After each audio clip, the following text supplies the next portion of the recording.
Kalau di fase vegetatif pengendalian Phytophthora pada daun apa ya Bang? Jadi kalau misalkan untuk penyakit busuk, busuk batang, busuk ranting, busuk pucuk ataupun yang dikenal dengan istilah penyakit Phytophthora, baik di masa vegetatif ataupun di masa generatif itu kurang lebih sama pengendaliannya ya.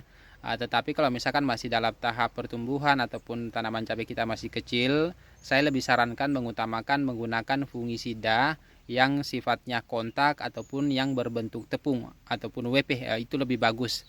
Di pasaran itu banyak sekali ya, yang saya gunakan seperti ini salah satu yang lumayan kuat kita gunakan untuk pengendalian dalam bentuk perlindungan. Nah, ini merek dagangnya Basnil, ini adalah fungisida yang berbahan aktif klorotalonil.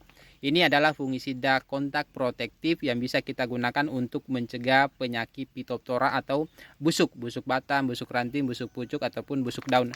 Ini yang paling bagus ya yang kita gunakan kalau untuk fungisida kontak protektif. Yang paling bagus menurut saya itu yang bahan aktifnya klorotalonil. Kalau kita bandingkan dengan bahan aktif mancozeb, kalau untuk penyakit Phytophthora saya masih pegang bahan aktif klorotalonil dibanding mancozeb ataupun bahan aktif propinep untuk pencegahan ataupun perlindungan dalam penyakit Phytophthora.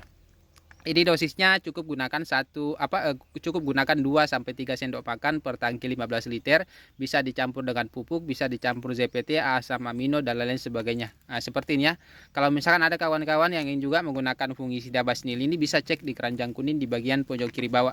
Dan ini ya, selain penggunaan untuk fungisida Basnil ini bisa juga di rolling misalkan menggunakan bahan aktif mancozeb, misalkan Ditan ataupun Primazeb, ataupun bisa di rolling dengan menggunakan bahan aktif sistemik yang lain, misalkan bahan aktifnya metiltiovanat, bahan aktifnya carbendazim, itu juga bisa diaplikasikan dengan secara rolling. Tetapi kalau untuk Phytophthora, nah ini fokusnya gunakan Basnil yang bahan aktifnya klorotalonil.